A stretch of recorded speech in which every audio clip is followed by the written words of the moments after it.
E abordamos aqui um tema super interessante, que é a saúde da mulher. Vamos fazer, gente, uma consulta íntima com a médica, ginecologista e obstetra, doutora Karina Vilas Boas. Doutora Karina atende aqui em Caetité e também na cidade de Guanabi. Pedi para os meus seguidores mandarem direct com perguntas. Doutora Karina, recebi muitas perguntas dos meus seguidores, selecionamos aqui as principais, né, porque o tempo é curto. Mas além de perguntas, muitas mensagens também. Dani, fala para a doutora Karina que eu tenho imensa gratidão por ela.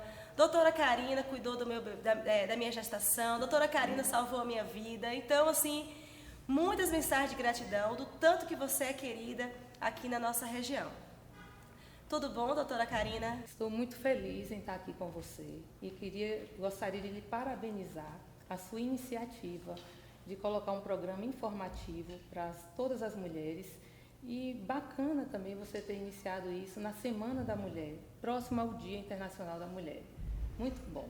Obrigada, doutora. É de parabéns. Né? Obrigada. E vamos iniciar aqui a primeira pergunta. Eu não vou falar, né, quem foram as mulheres que mandaram a pergunta para mim, porque é uma coisa muito íntima, né? É uma consulta íntima. Então vamos lá para a primeira pergunta. Doutora Karina, quais as consequências que podem ocorrer no meu organismo com o uso frequente da pílula do dia seguinte? Pílula do dia seguinte corresponde a uma meia cartela de anticoncepcional. Imagina uma meia cartela de anticoncepcional ingerida de uma só vez. Anticoncepcional já tem vários efeitos colaterais. O principal deles é a trombose. Trombose venosa profunda. Imagina você ingerir essa cartela, meia cartela de uma só vez. Então, isso traz prejuízo. Não querendo falar que a pílula do dia seguinte não tem suas vantagens. Foi um avanço na medicina, a invenção, a descoberta da pílula do dia seguinte, mas deve ser devidamente utilizada e não utilizada como método contraceptivo. Normalmente a pílula do dia seguinte ela é usada após estupro, quando furam a camisinha, tem que ser uma coisa bem esporádica. Tenho 35 anos e 2 filhos, mas nunca fiz exame das mamas. Preciso fazer porque já sou mãe ou é somente após os 40? O exame das mamas ele deve ser iniciado com o autoexame. Depois, assim que a mulher inicia o seu ciclo menstrual, a mãe deve levar a menina desde a puberdade, para que o ginecologista possa examinar e ensinar a conhecer o seu próprio corpo. Então, o autoexame, a mulher já começa a conhecer o próprio corpo.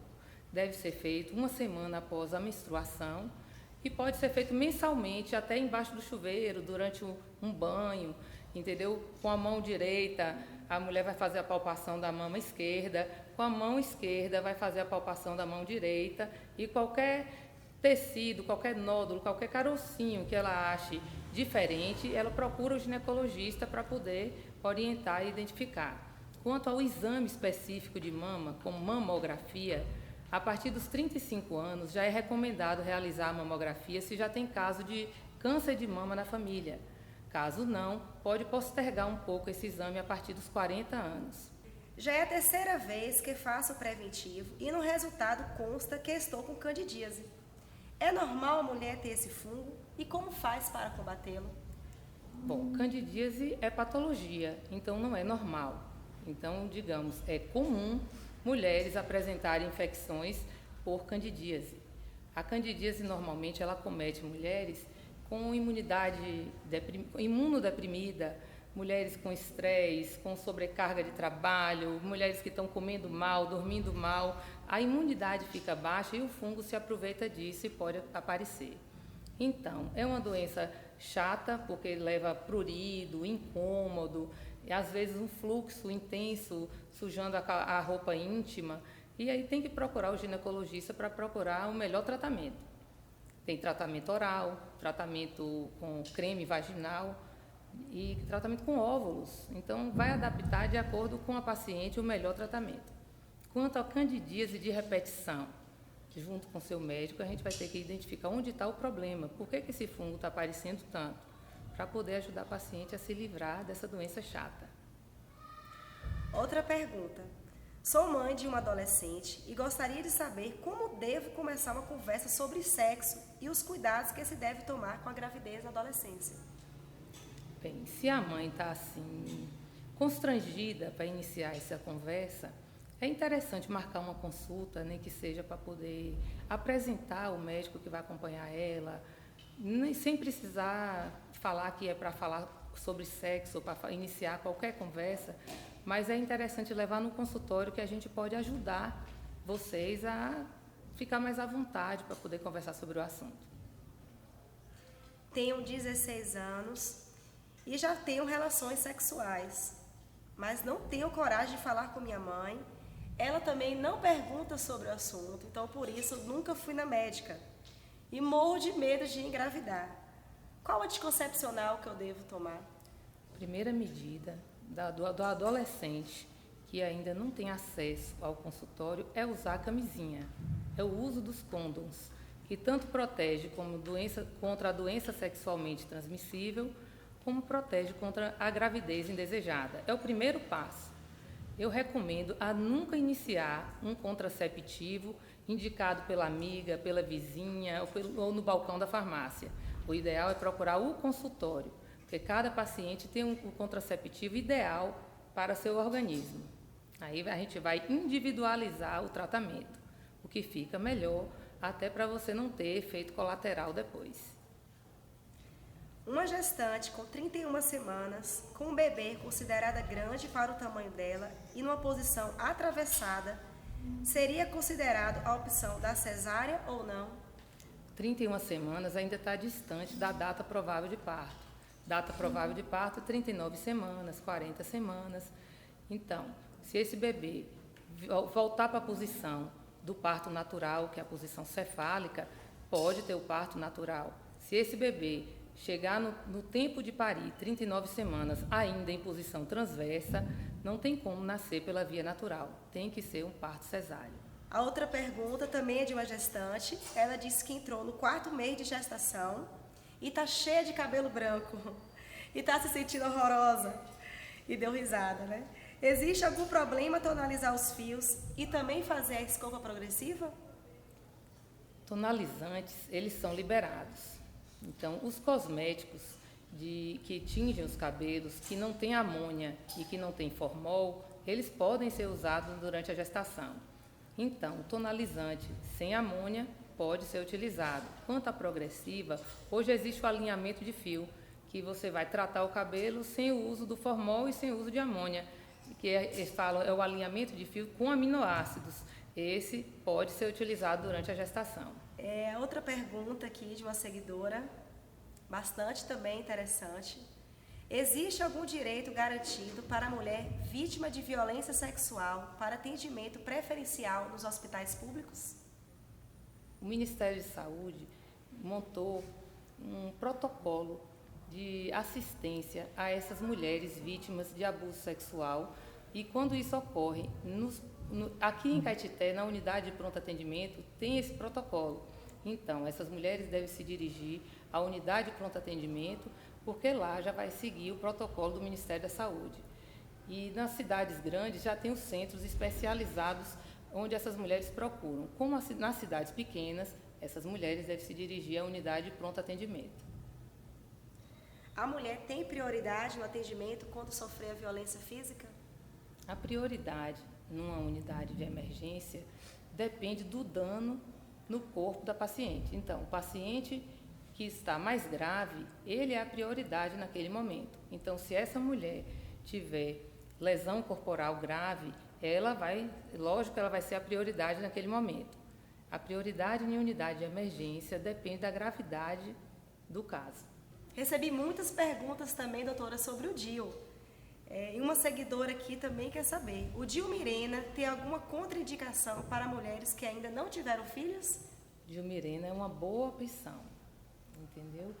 A mulher para de menstruar, entra em amenorreia, então ela fica livre da menstruação, da TPM, da cólica, e pelo DIU Mirena funcionar, mesmo estando mal posicionado, como o ultrassom pode mostrar que o DIU Mirena não está no fundo do útero, mesmo assim, ele serve como contraceptivo de maneira eficaz.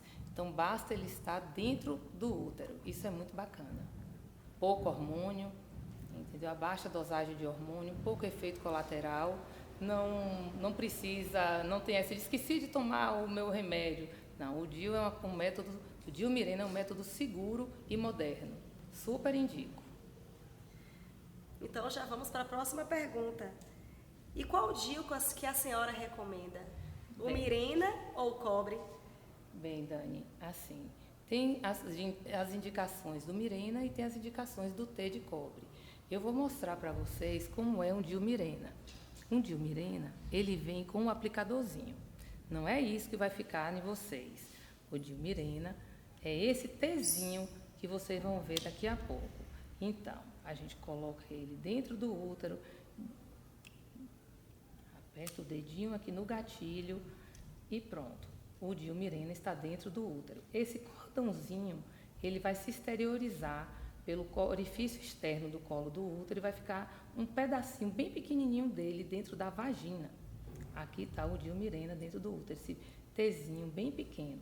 Ele libera hormônio em baixíssima dosagem e a mulher não menstrua, não tem cólica, não tem TPM e é muito bacana você, no mundo moderno, se libertar da menstruação. Bom, tem as indicações. Mulher que tem cólica, muita cólica, não é recomendado o uso do T de cobre. Vou lhe apresentar o T de cobre. A inserção do T de cobre é feita praticamente da mesma maneira. O aplicadorzinho dele é um pouco diferente. A gente mede o fundo do útero, introduz o aplicadorzinho e quando chega no fundo do útero a gente dispara, soltando o T de cobre e deixando o mesmo cordãozinho que se exterioriza pelo orifício externo do colo do útero e fica um pedacinho dele na vagina. O T de cobre, ele não tem hormônio.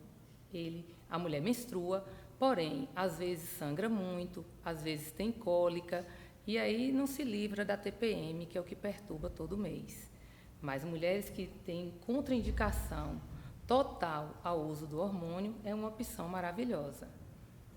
E mulheres que, além de ter contraindicação ao uso do hormônio, mulheres que não têm sangramento excessivo e nem têm cólica forte, pode usar o T de cobre. Então, a gente tem que individualizar qual o melhor para cada paciente. Doutora, essa é uma pergunta minha, que eu acabei lembrando aqui. Qual a probabilidade do DIU sair do lugar e acontecer de engravidar com o DIU? Bacana a sua pergunta, Dani. Assim, por isso que o Mirena, ele está em alta, porque o DIU Mirena, quando o útero contrai, porque tem um corpo estranho dentro dele, o DIU pode se deslocar um pouquinho. E o Mirena, mesmo estando dentro do útero, a eficácia dele é a mesma, entendeu? Então, continua sendo um contraceptivo eficaz, diferente do T de cobre. O T de cobre, ele não pode estar afastado do fundo de útero. Então, naquelas contrações excessivas do útero, tentando expulsar o corpo estranho, se o útero conseguir deslocar um pouquinho o T de cobre do seu fundo para o meio do útero, então ele deixa de ser efetivo e pode vir a gravidez mesmo com o DIU. Uma seguidora viu que eu coloquei o DIU com a doutora e fiz com anestesia. Aí ela quer saber como funciona esse DIU com anestesia. Assim, tem mulheres que são muito sensíveis, que não gostam de sentir dor. Às vezes passam mal, desmaiam no momento em que a gente vai manipular um colo de útero.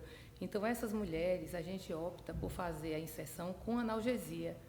Analgesia a gente faz junto com o anestesista, em que ele coloca a medicação na veia, em que a mulher fica um pouco sonolenta e não sente a dor e não vê o procedimento acontecer. Tudo muito rápido e muito bacana. Uma maravilha, viu, gente? Recomendo. Pode acontecer de mulheres casadas não ter vontade de fazer sexo com o marido, mesmo amando muito, mas chegando a ter que ficar meses sem ter relação. O que poderia estar causando essa falta de vontade? Poderia ser por conta do uso do anticoncepcional? Olha, Dani, o anticoncepcional ele é um grande vilão nesse ponto, porque o hormônio ele pode diminuir um pouco o libido.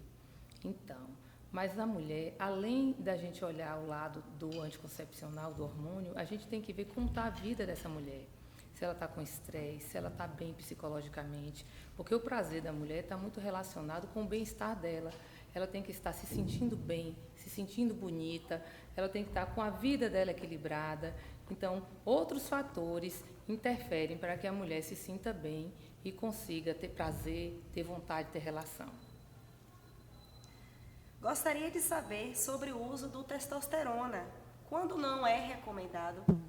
Assim, o uso da testosterona, eu prefiro falar quando é recomendado. A testosterona é um hormônio masculino e ela é utilizada, primeiro o médico tem que saber se a dosagem dela no sangue está baixa. Se estiver baixa e essa mulher tiver com problemas de baixo libido, de pouco ganho de massa, entendeu? Então ela vai ter indicação do uso da testosterona. Lembrando que existe a testosterona como implante, existe a testosterona tópica, que é o gel, e existe a testosterona intramuscular. A intramuscular é mais grosseira, tem metabolismo hepático e tem mais efeito colateral. A tópica e o implante são testosteronas com menos efeito colateral, mas a indicação existe. Muito bacana quando você usa o hormônio de acordo com a sua necessidade. Vemos muito hoje famosos dizendo que usa implante hormonal, conhecida até por a pílula da beleza.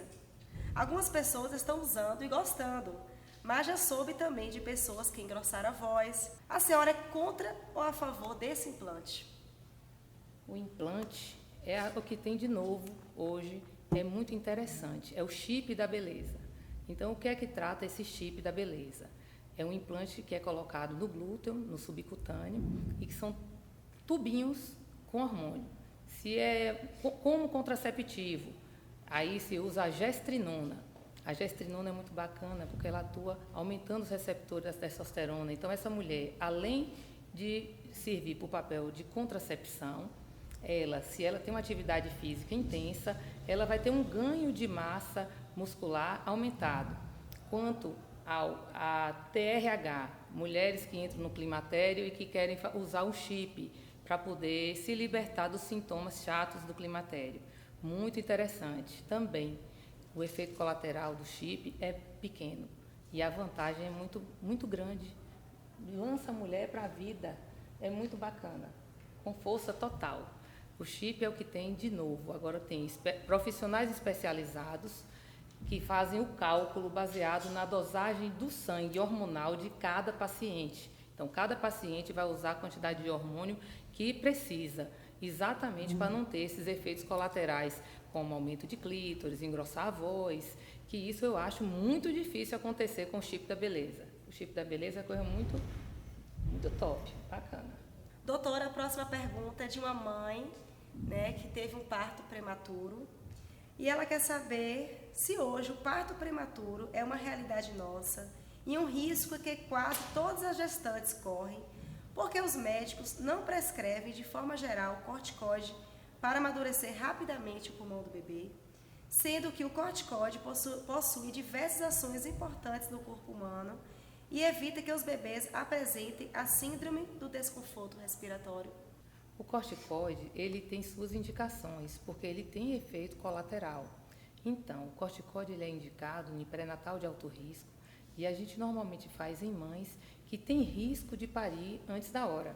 Então, quando a gente vê que a mãe, que é uma gravidez de risco, que essa mãe tem risco de ter esse nenenzinho antes do 9º mês, então a gente pode adiantar o corticoide, mas não se deve fazer o uso indiscriminado, entende? Só quando tem a indicação para poder ser usado. Doutora Karina, a última pergunta. Estou grávida e não sei se ainda faço cesárea ou normal. Qual parto que a doutora recomenda? Dani, esse é um tema polêmico. Eu gostei dessa pergunta. O parto normal, ele é o parto que não tem intervenção, é o parto em que a mãe tem uma recuperação mais rápida.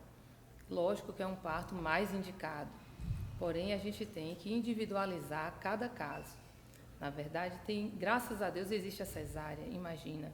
Tem mães que não podem parir normal e que é muito melhor para ela e para o feto a cesárea. Então, a opção é feita de acordo com cada caso. Dani, falando em parto normal, a gente tem que relembrar o termo de parto humanizado, tão falado na mídia. Eu não gosto de usar esse termo. Eu acho que todo parto é humanizado, todo parto é realizado em humano, todo parto tem humanização, todo parto tem contato, tem amor, entendeu? Eu acho que o correto é falar parto adequado. O parto tem que ser adequado, tem que ser o que for melhor para a mãe e para o feto.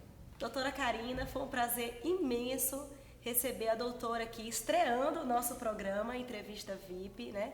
Com essas respostas tão esclarecedoras. Acredito que está todo mundo aí do outro lado da telinha super feliz, né, com a entrevista e com as respostas. Muito obrigada. Eu que agradeço, Dani. Obrigada pelo convite. Espero voltar aqui outras vezes com outros temas bem bacana. Obrigada, Dani. E parabéns. A doutora é super bem-vinda aqui, viu? Obrigada, Dani. Vai voltar mais vezes. Feliz Dia da Mulher para todas nós. Obrigada. Feliz Dia Dia importante. das Mulheres. Dia que nós conquistamos com muita garra, com muita luta. Obrigada.